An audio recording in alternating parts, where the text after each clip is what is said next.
Good morning everyone. This is Ruby Rathore, your physics teacher. Student, today I am going to continue our same chapter, force and laws of motion. Student, in this lecture we will study the relationship between inertia and mass. हम इस lecture में inertia और mass के बीच में relation को read करने जा रहे हैं.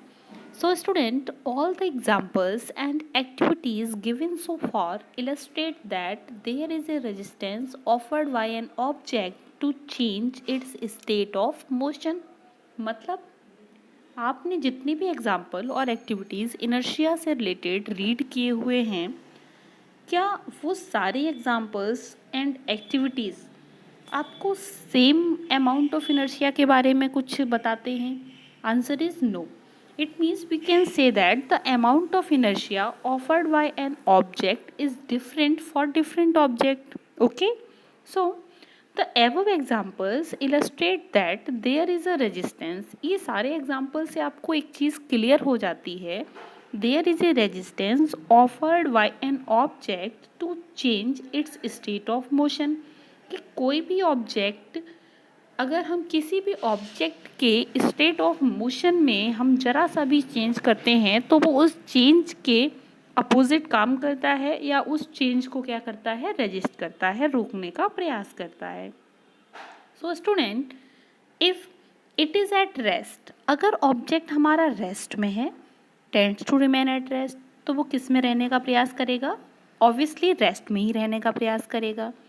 If it is moving, it tends to keep moving, अगर वो मूव कर रहा है तो वो मूव करता ही रहना चाहेगा. इट मीन्स ऑब्जेक्ट जिस स्टेट ऑफ मोशन में होता है वो उसी स्टेट ऑफ मोशन में रहने का प्रयास करता है.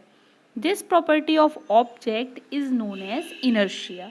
Okay student, so now question is that do all bodies have same inertia? क्या सारी बॉडीज सेम इनर्शिया को परफॉर्म करते हैं, सेम इनर्शिया को अलाउ करते हैं? वी नो दैट, हम जानते हैं, इट इज़ ईजियर क्या push an empty box than box of full of books. Student, अगर आप एक एक्टिविटी परफॉर्म करें कि एक आपने बॉक्स एम्प्टी लिया हुआ है, एक एम्प्टी बॉक्स को आप पुश कर रहे हो और वो एक बॉक्स में आप बहुत सारी बुक्स रखकर उसे पुश कर रहे हो, then which is harder to push? इसमें से कौन सा पुश करने में हार्डर होगा? आपको किस में ज़्यादा फोर्स लगाना पड़ेगा? Obviously answer is in the second. Answer आपका क्या होगा? सेकेंड होगा, because the mass of the second box which is fulled with the books is more than the first box. First box was empty, पहला box हमारा कैसा था? खाली था, और दूसरे बॉक्स में हमने बहुत सारी बुक्स को रखा हुआ था. सो मास बढ़ने से आपने ऑब्जेक्ट के मोशन में जो चेंज लाना था वो भी कैसा हो गया? आपके लिए डिफ़िकल्ट हो गया. इट मीन्स ऑब्जेक्ट पहले आपका रेस्ट में था. It means the box full of books is in rest. वो किस में है? अभी रेस्ट में है. And you want to move out, ये आप उसको बाहर मूव कराना चाहते हैं. तो आप जब उसकी स्टेट ऑफ मोशन में चेंज करेंगे then it harder to push. तो वो चीज़ आपके लिए कैसी होगी? पुश करने में हार्डर होगी, क्योंकि बॉक्स का weight due to the books बहुत ज़्यादा हो गया. Similarly if we kick a football, अगर हम एक फुटबॉल को किक करते हैं, इट फ्लाइज अवे, तो फुटबॉल आपकी क्या हो जाएगी? फ्लाई अवे हो जाएगी. But if we kick a stone of the same size, but football के जितना ही आप सेम साइज़ का अगर स्टोन अपने पैर से किक करते हैं तो क्या वो फ्लाई अवे होगा? बिल्कुल नहीं. इनफैक्ट आपके पैर में उस स्टोन पर हार्डर किक करने की वजह से क्या हो सकती है? इंजरी हो सकती है. यहाँ पर कौन सी चीज़ आपकी चेंज है? सो स्टूडेंट, बी में in fact get an injury in our foot while doing so. अगर हम ऐसा करते हैं, इट मीन्स अगर हम पत्थर की फुटबॉल को, पत्थर का जो फुटबॉल आपने लिया है, अगर आप उसको किक करते हैं तो it get an injury in our foot, ये हमारे पैर में एक इंजरी कर देगा, चोट कर देगा. यहाँ से आपके दिमाग में कॉन्सेप्ट क्लियर हो रहा होगा कि अगर ऑब्जेक्ट का वेट बढ़ता है, उसका मास बढ़ता है, then the amount of inertia offered by the object will be more, वो कैसी हो जाएगी, ज़्यादा हो जाएगी। इट मीन्स जिस ऑब्जेक्ट का मास ज़्यादा है वो अपने पोजीशन में, अपने मोशन में, अपनी स्टेट में होने वाले चेंज को ज़्यादा रजिस्ट करेगा। जिसका मास और वेट कम है वो अपने मोशन में होने वाले चेंज को कम रजिस्ट करेगा। ऐसे ही समझ लीजिए, जैसे कि मैं आपको एक एग्जांपल दे रही हूँ कि एक ट्रेन है, आप उसको धक्का दीजिए, और एक साइकिल है, आप उसको धक्का दीजिए। Then which is harder to push, इसमें से कौन धक्का देने में ज़्यादा हार्डर होगा? आप ट्रेन को धक्का आसानी से दे सकते हैं या आप साइकिल को धक्का आसानी से दे सकते हैं? Obviously answer is in cycle. Cycle को हम आसानी से धक्का दे सकते हैं, हम उसके स्टेट ऑफ मोशन में, चाहे वो रेस्ट में हो या फिर वो मोशन में हो, हम उसकी स्टेट को आसानी से चेंज कर सकते हैं। रीज़न बीइंग, यहाँ पे रीज़न क्या है? The mass of the cycle is less than the mass of the train. That's why train applies the more inertia than the cycle. So, come to the topic.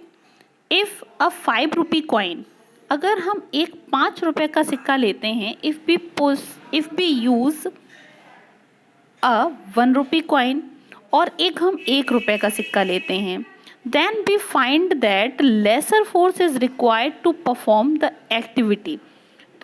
तो ये activity perform करने में आपको किस में कम force लगाना पड़ेगा? Obviously 5 रुपए का सिक्का 1 रुपए के सिक्के के कंपैरिजन में भारी होता है। देन जिसका मास ज़्यादा है उसका इनर्शिया ज़्यादा होगा। इनर्शिया जिसका कम है उसमें फोर्स भी हमें कम लगाना पड़ेगा to change the state of the object. So student, a force that is just enough to cause a small car to pick a large velocity will produce a negligible change in the motion of a train.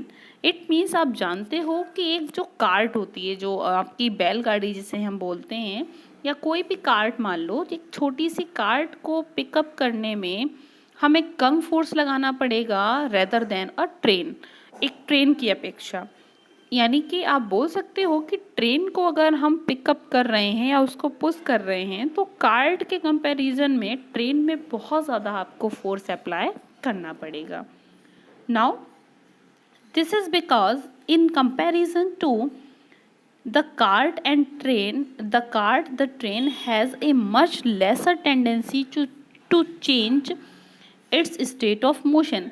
यानी coin के comparison में cart की inertia ज़्यादा होगी, cart के comparison में train की inertia ज़्यादा होगी। Accordingly we see that the train has the more inertia than the cart.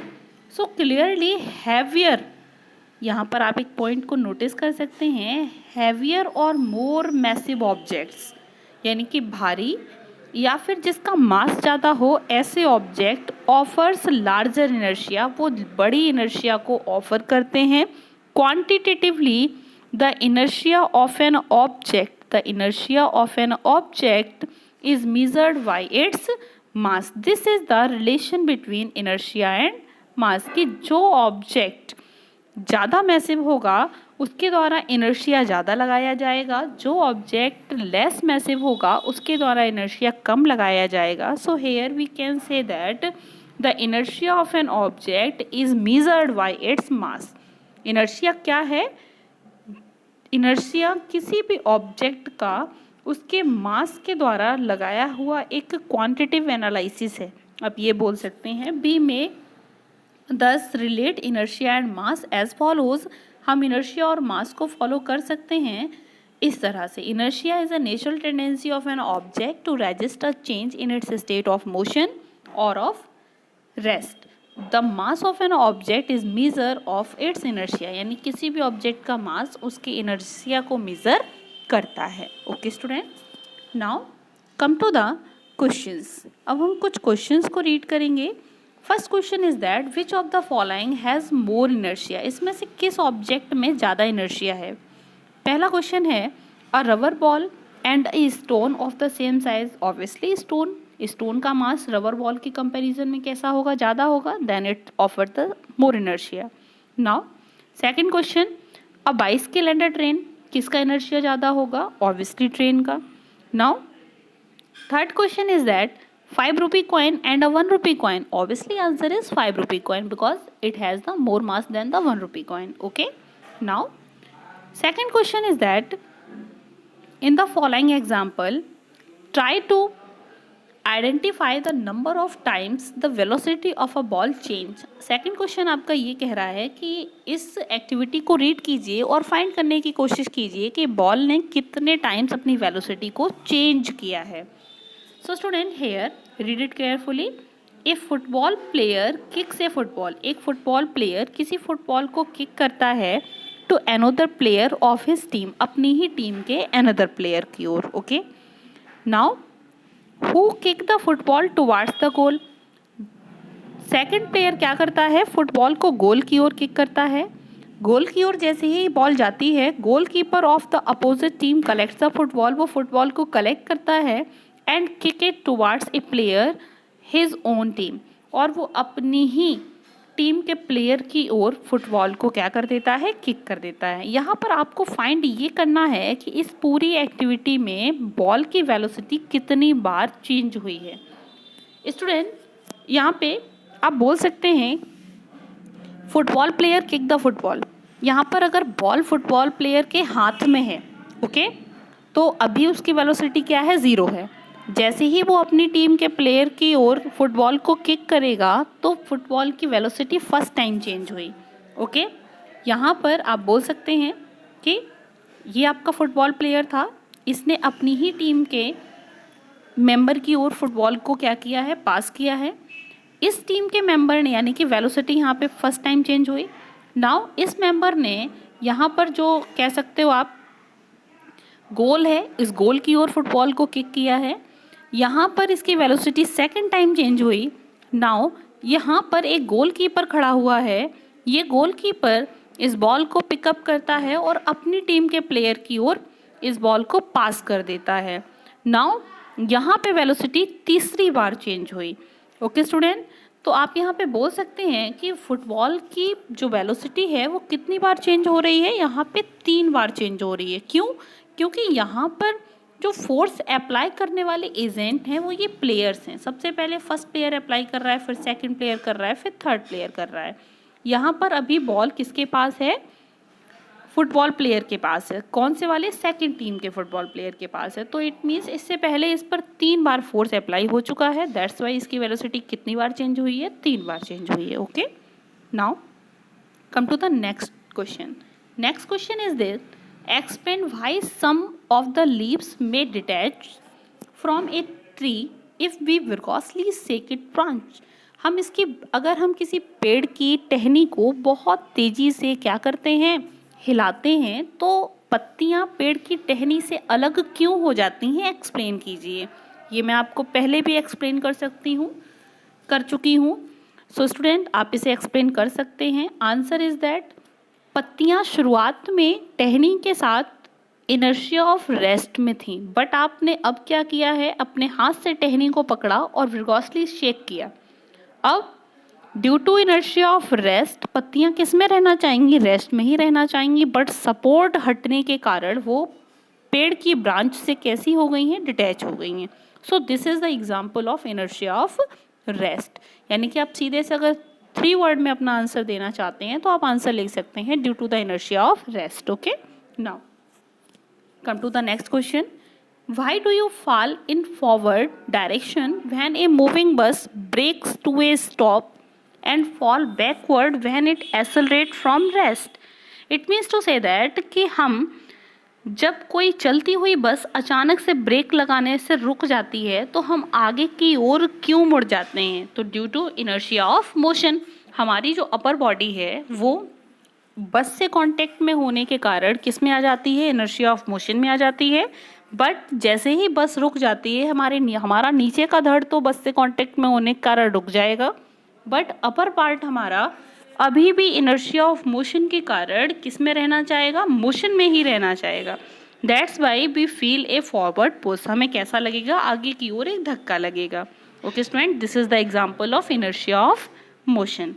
Now come to the next topic which is known as second law of motion. Next topic हमारा क्या है? Second law of motion. Newton का first law of motion आपने read किया हुआ है। Now we will study what is the second law of motion. Okay student, so let's move. यहाँ पे आप देख सकते हैं first law of motion indicates that when an unbalance external force act on an object, its velocity changes, that is the object get accelerated. It means to say that कि जब तक कोई एक्सटर्नल फोर्स किसी object पर work नहीं करता है, उसको एक्सेलरेट नहीं करता है, उसकी वेलोसिटी चेंज नहीं होगी, और जैसे ही अनबैलेंस फोर्स एक्ट करेगा उसकी वेलोसिटी चेंज हो जाएगी। We would now like to study how the acceleration of an object depend on the force applied to it and how we measure a force. It means to say that we would now like to study, अब हमें क्या study करना है कि how the acceleration of an object depend on the force applied to it, कि किसी भी object का जो एक्सेलरेशन है वो उस ऑब्जेक्ट पे अप्लाई किए हुए फोर्स पर किस तरह से काम करता है, या फिर वो फोर्स के ऊपर किस तरह से, किस मैनर में डिपेंड है।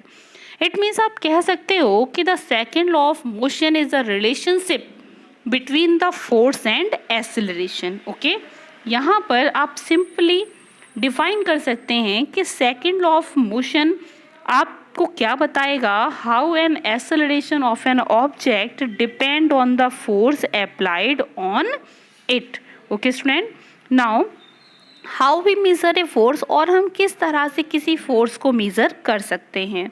So now let us recount some observation from our everyday life during the game table tennis. If the ball hit the player, it does not hurt him. On the other hand, when the fast moving cricket ball hit a spectator, it may hurt him. यानी कि आपने देखा कि जो एक छोटी सी tennis ball होती है, वो टेनिस बॉल अगर किसी को हिट करती है तो ये उसको हर्ट नहीं करती, बट अगर फास्ट मूविंग क्रिकेट बॉल किसी व्यक्ति के हाथ पर लगती है या फिर उसकी किसी ऑर्गन पर लगती है तो वो उसको हिट या उसको हर्ट कर सकती है।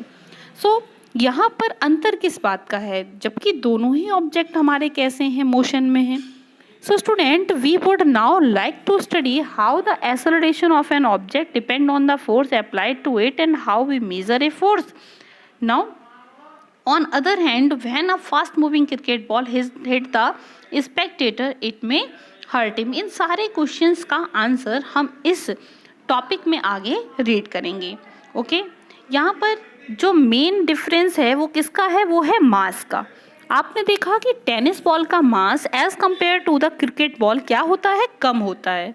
Then we can say that the amount of the velocity acquired by the tennis ball is less than the amount of the velocity acquired by the cricket ball।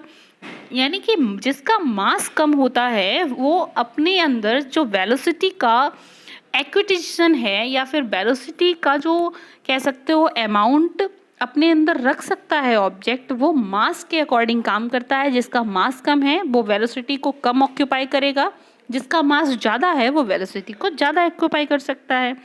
Okay, so now when a truck at rest does not require any attention, जब कोई truck rest में है, इसे किसी भी attention की ज़रूरत नहीं है। When park along A road side it required any attention when parked along a roadside. So here student, you notice that a truck at rest does not require any attention when parked along a roadside, but the moving truck even at the speed as low as 5 meter per second may kill a person standing in its path. यहाँ पे सीधे से कहने का मतलब ये है कि कितना भी भारी ट्रक है, अगर वो रोड साइड खड़ा हुआ है तो हमें अटेंशन की कोई ज़रूरत नहीं है, हम आसानी से उसके आसपास होकर निकल सकते हैं। बट एक स्मॉल वेलोसिटी का ट्रक, अगर मान लो एक ट्रक है वो बिल्कुल छोटी सी वेलोसिटी से मूव कर रहा है 5 मीटर पर सेकेंड से, ये अपने पाथ में आने वाले पर्सन को किल कर सकता है। So now the small mass such as the bullet may kill the person when fired from a gun. यहाँ पर एक कॉमन सी बात बोल दी है कि फोर्स का वेलोसिटी से और एक्सेलरेशन से कितना वास्ट रिलेशन है ये आप देख सकते हो कि एक छोटी सी बुलेट किसी भी पर्सन को क्या कर सकती है, मार सकती है। This observation suggest that impact produce of an object depend on their mass and velocity. यहाँ पे सीधा सा आप बोल सकते हो कि जो हमें कॉन्सेप्ट समझाने की कोशिश की जा रही है वो ये की जा रही है कि मास और वेलोसिटी का आपस में एक बहुत बड़ा रिलेशन है। इट मीन्स किसी भी ऑब्जेक्ट के द्वारा लगा हुआ जो फोर्स होगा या फिर उसका जो प्रभाव होगा वो उसके मास और वेलोसिटी पर कंबाइंड फॉर्म में डिपेंड करता है। यहाँ पे छोटी सी बुलेट जिसका मास कम है बट इसकी वेलोसिटी बहुत ज़्यादा है, ये बहुत हैवी फोर्स अप्लाई करेगा और ये किसी भी पर्सन की बॉडी में आसानी से इंजेक्ट हो जाएगा। Okay, now similarly if an object is to be accelerated we know that a greater force is required to give a greater velocity। हम जानते हैं अगर किसी ऑब्जेक्ट को हमें एक्सेलरेट करना है तो जितना ज़्यादा आप फोर्स लगाएंगे ऑब्जेक्ट की वेलोसिटी उतनी ज़्यादा बढ़ जाएगी। Okay, in other words we there appears to exist the quantity of importance that combine an object's mass and its velocity.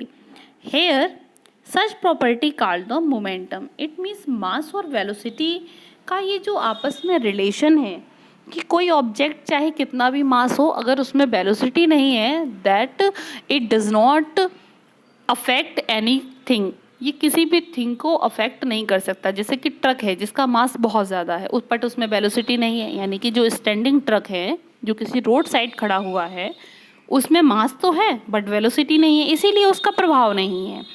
Okay, दूसरी चीज़ जब हम मूविंग ट्रक की बात करते हैं तो उसमें मास भी है, मास उसका बहुत ज़्यादा है, वेलोसिटी उसकी कम है, इसका भी प्रभाव बहुत ज़्यादा है।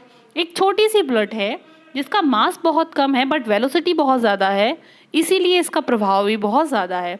It means to say that the force applied on an object is depend on the mass and velocity combinedly, यानी कि किसी भी ऑब्जेक्ट के द्वारा लगा हुआ फोर्स उसके मास और वेलोसिटी के प्रोडक्ट के बराबर होता है। Okay, here the quantity is known as the momentum, यानी कि the product of mass and velocity is known as momentum. This is the most important quantity which is known as momentum. Momentum क्या होता है? The product of mass to the velocity of an object is known as momentum. Okay? So here अब मैं अगर momentum को आपको और अच्छे से समझाना चाहती हूँ तो आप सीधे ऐसे कह सकते हैं the velocity acquired by the unit mass, the velocity acquired by the unit mass of an object is known as its momentum। यानी कि किसी भी ऑब्जेक्ट के यूनिट मास के द्वारा जितनी वेलोसिटी एक्वायर कर ली जाती है वही क्या कहलाता है, उसका मोमेंटम कहलाता है। Here what will be the SI unit of momentum, momentum की एसआई यूनिट क्या होगी? मोमेंटम को हिंदी में हम क्या बोल सकते हैं? समवेग बोलते हैं। ओके, समवेग इट मीन्स मास के साथ जब किसी ऑब्जेक्ट में वेग आ जाता है तो वो क्या बन जाता है? मोमेंटम, यानी कि समवेग बन जाता है। Okay, now momentum has both direction and magnitude. Momentum में डायरेक्शन और मैग्नीट्यूड दोनों ही होते हैं। Its direction is the same as that of velocity, इसकी डायरेक्शन बिल्कुल वैसी ही होती है जैसी ऑब्जेक्ट की वेलोसिटी होती है। Now the SI unit of momentum, momentum की एसआई यूनिट क्या होगी? मास के लिए आप बोल सकते हो केजी, ओके, वेलोसिटी के लिए आप बोल सकते हो metre per second, then SI unit will be kilogram metre per second. Okay, now since the applications of the unbalanced force bring a change in the velocity of an object, it is therefore clear that force also produces a change of momentum। यहाँ पे आप सीधे से बोल सकते हो अगर हम किसी भी ऑब्जेक्ट पर अनबैलेंस फोर्स लगाकर उसकी वेलोसिटी को चेंज करेंगे तो उसका मोमेंटम भी चेंज हो जाएगा। यहाँ पर आप देख सकते हो कि momentum it means mass into velocity. It means अगर मास बढ़ेगा तो भी मोमेंटम बढ़ेगा और वेलोसिटी बढ़ेगी तो भी मोमेंटम बढ़ेगा। ओके, इसीलिए एक स्मॉल वेलोसिटी वाला ट्रक किसी भी स्टैंडिंग पर्सन को जो उसके पाथ में खड़ा हुआ है उसे किल कर सकता है, क्योंकि ट्रक का मास बहुत ज़्यादा होता है और वेलोसिटी कम होने के बावजूद भी उसका मोमेंटम कैसा हो जाएगा, बहुत ज़्यादा हो जाएगा, क्योंकि ट्रक का मास ही बहुत ज़्यादा है। जितना मास ज़्यादा है वो उसकी वेलोसिटी को बैलेंस कर लेगा और मोमेंटम उसका कैसा हो जाएगा, बहुत ज़्यादा। और जिस चीज़ का मोमेंटम ज़्यादा होता है उसका इम्पैक्ट, उसका प्रभाव भी बहुत ज़्यादा होता है। ओके स्टूडेंट, यहाँ पर आप देख सकते हो, जैसे कि मैं अगर आपको एक एग्जांपल बताना चाहूँ कि अगर आप किसी कार में जा रहे हैं और आपकी टक्कर एक फ्लाइंग इंसेक्ट से हो जाती है, यानी कि आप कार में हैं और सामने से कोई फ्लाइंग इंसेक्ट आ रहा है, तो एक बात बताइए किस पर प्रभाव ज़्यादा होगा, आप पर, उस टक्कर का, यानी कि आपकी गाड़ी पर, या फिर उस इंसेक्ट पर? बताइए, सीधे से आप आंसर बोल सकते हैं। ये मान लीजिए कोई इंसेक्ट है और ये आपकी कार है। अब ये इंसेक्ट जैसे ही आपकी कार की विंडो पर टकराएगा, यहाँ पर जैसे ही कॉलिजन होगा तो क्या होगा, जो इंसेक्ट है वो मर जाएगा। इसके ऊपर इतना ज़्यादा मोमेंटम लगेगा कि ये कैसा हो जाएगा, मर जाएगा। इनफैक्ट हो सकता है आपके कार के शीशे में चिपक जाए। अब ऐसा क्यों हुआ, कॉलिजन दोनों का हुआ, ठीक है। यहाँ पर मोमेंटम किसके द्वारा ज़्यादा है, आपकी कार के द्वारा अप्लाई किया हुआ मोमेंटम ज़्यादा है या इंसेक्ट के द्वारा अप्लाई किया हुआ मोमेंटम ज़्यादा है? जिसका मोमेंटम ज़्यादा होता है उसका प्रभाव भी ज़्यादा होता है, आप ये हमेशा याद रखिएगा। सो यहाँ पर आप बोल सकते हैं कि मैम कार का मास ज़्यादा होगा, इसकी वेलोसिटी भी कुछ होगी, हम ये नहीं कह सकते कम या ज़्यादा होगी, बट इंसेक्ट के कंपैरिजन में इसका मास तो बहुत ज़्यादा होगा। ओके, अब यहाँ पर आप देख सकते हैं कि इंसेक्ट का मास कैसा है as compare to the car, बहुत कम होगा। इंसेक्ट का जो मास होगा वो कैसा होगा, as compare to the car बहुत ही कम होगा। तो वेलोसिटी मान लो दोनों की समान रही, सपोज दैट दोनों की समान रही या दोनों की कम या ज़्यादा रही, बट आप देख सकते हो कि वेलोसिटी अगर दोनों की समान है, ओके, हम मान रहे हैं कि इंसेक्ट भी समान वेलोसिटी से ही मूव कर रहा है और कार भी वही वेलोसिटी से मूव कर रही है, but due to the difference of the mass the momentum applied by the car on the insect is more.